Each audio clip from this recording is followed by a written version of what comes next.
Karena perbuatan adu domba ini daya destruktif, daya rusaknya itu sangat cepat dan luar biasa. Sayyidina Ali bin Abi Thalib pernah ditanya, mana bahaya sihir jika dibandingkan dengan mengadu domba? Sayyidina Ali bin Abi Thalib menjawab, lebih berbahaya mengadu domba. Kenapa? Karena kalau sihir itu daya destruktif, daya rusaknya itu membutuhkan proses, memakan waktu yang lama. Jadi kalau ada orang diteluh dengan ilmu sihir, tidak pada saat itu dia sakit, butuh proses, butuh waktu. Tapi kalau orang diadu domba, kata Sayyidina Ali, fidaqaik, dalam hitungan detik, dalam hitungan menit orang bisa rusak. Jadi begitu hebatnya daya rusak dari perbuatan adu domba. Makanya lebih berbahaya perbuatan adu domba daripada perbuatan sihir. Meskipun kedua-duanya itu haram.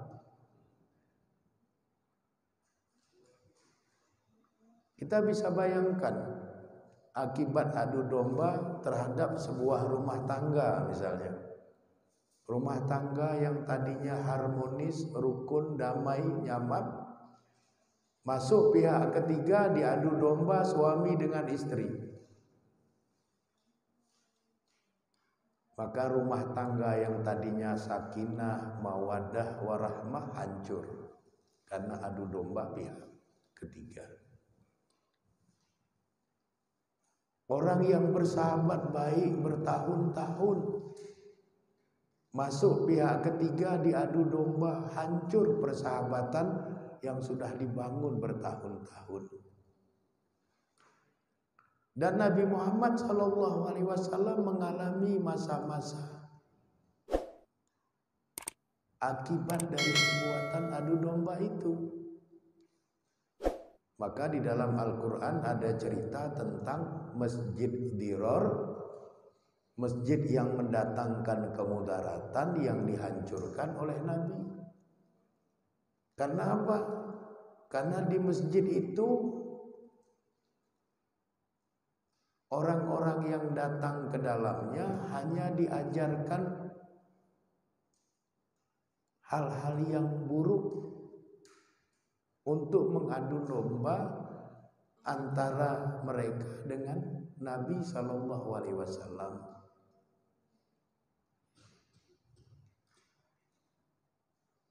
Jadi catatan sejarah itu sudah mencatat bagaimana beratnya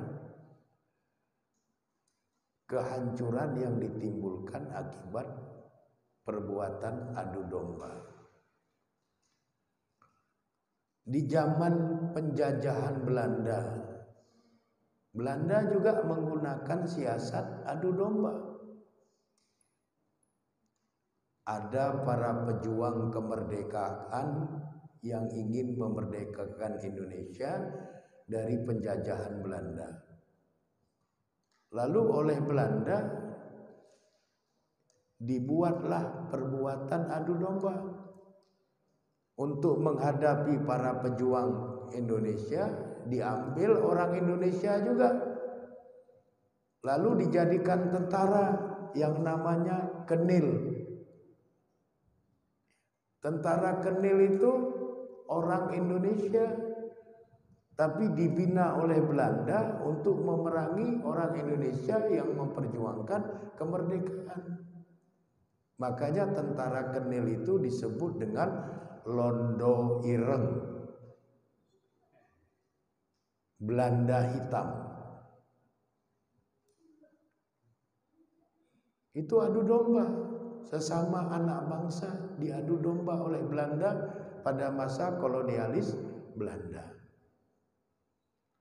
Begitu juga revolusi sosial yang pernah terjadi di Aceh, yang disebut dengan Perang Cumbuk. Itu adu domba pemerintah Hindia Belanda antara para ulama dengan ule balang. Supaya apa? Supaya masyarakat Aceh yang memperjuangkan kemerdekaan dari penjajahan Belanda hancur. Jadi bahaya sekali adu domba itu. Begitu juga kalau kita baca sejarah tentang Imam Al-Bukhari. Imam Al-Bukhari meninggalkan Samarkand, tempat di mana sebelumnya beliau sangat dihormati sebagai ulama ahli hadis. Tapi terpaksa beliau meninggalkan Samarkand karena ada orang yang mengadu domba antara dirinya dengan murid-muridnya. Imam Bukhari sangat menyayangi murid-muridnya. Dia tidak mau diadu domba dengan murid-muridnya. Maka pergilah dia meninggalkan Samarkand dalam kondisi badan yang tidak sehat untuk kembali ke kampung halamannya di Bukhara. Belum sampai ke Bukhara, masih di perbatasan desa antara Bukhara yang namanya Kharatang, beliau wafat pada malam Idul Fitri tahun 256 Hijriah.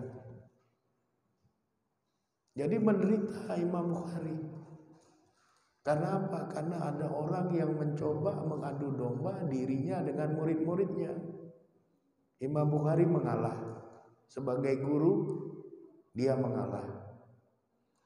Ditinggalkannya lah Samarkand untuk kembali ke kampung halamannya di Bukhara. Tapi tidak sampai ke Bukhara, di desa sebelahnya itu di Khartang beliau wafat. Malam hari raya Idul Fitri tahun 256 Hijriah ba'da sholat Isya. Jadi bahaya sekali dampak dari adu domba itu. Makanya di dalam ajaran Islam perbuatan adu domba itu hukumnya haram. Masuk dalam kategori zanbun kabir atau ismun kabir.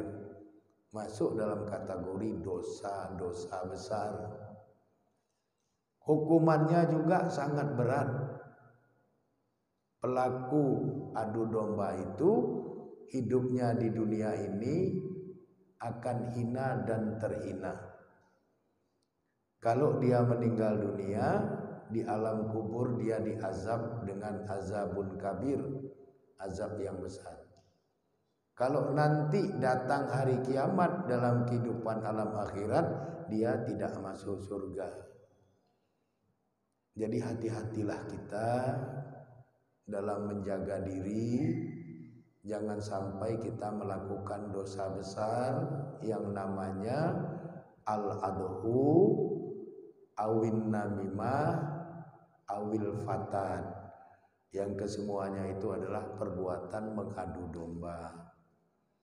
Supaya kita tidak menanggung beban kehinaan dalam hidup di alam dunia, tidak terjebak kepada azab yang besar di alam kubur, dan juga masuk surga.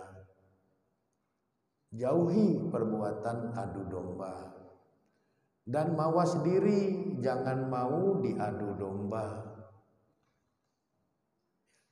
Jadi kadang-kadang tidak melakukan perbuatan adu domba, tapi gampang diadu domba. Nah, itu sama juga. Jadi harus mawas diri. Bagaimana caranya?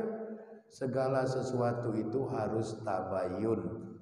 Segala sesuatu itu harus dikonfirmasi, dicarikan data dan faktanya.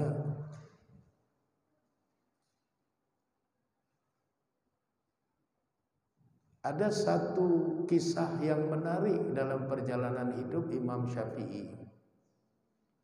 Ada orang mencoba mengadu domba Imam Syafi'i dengan seseorang.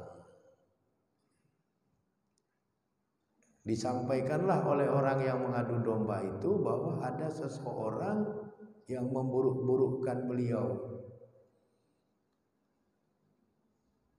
Kemudian yang mengadu domba itu datang kepada orang itu, dia bilang Imam Syafi'i memburuk-burukkan dia. Maka setelah tahu keadaan seperti itu, Imam Syafi'i mendatangi orang yang mengadu domba itu.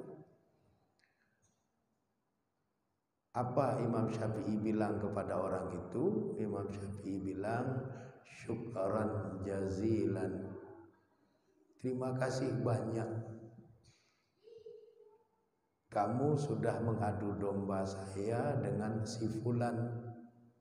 Dengan demikian, saya tidak payah beramal, sudah mendapatkan pahala yang besar dari perbuatanmu. Jadi saya ucapkan terima kasih. Mudah-mudahan seperti yang disebutkan oleh Allah, disebutkan oleh Rasulullah, kamu akan hina dan terhina di alam dunia, akan diazab dengan azab yang besar di alam kubur, dan tidak akan masuk surga dalam kehidupan alam akhirat. Jadi mengerikan beban dosa akibat perbuatan mengadu domba itu. Oleh karenanya, pandai-pandailah kita dalam hidup ini untuk dosa-dosa besar itu jangan sampai kita melakukannya. Na'udzubillahi min zalik. Inilah yang bisa saya sampaikan. Mudah-mudahan apa yang saya sampaikan ini bermanfaat buat kita bersama. Kurang dan lebih saya memohon maaf. Kepada Allah Subhanahu wa taala saya memohon ampunan. Hadanallahu wa iyyakum ajma'in. Wallahu a'lam bishawab. Walhamdulillahirabbil alamin. Assalamualaikum warahmatullahi wabarakatuh.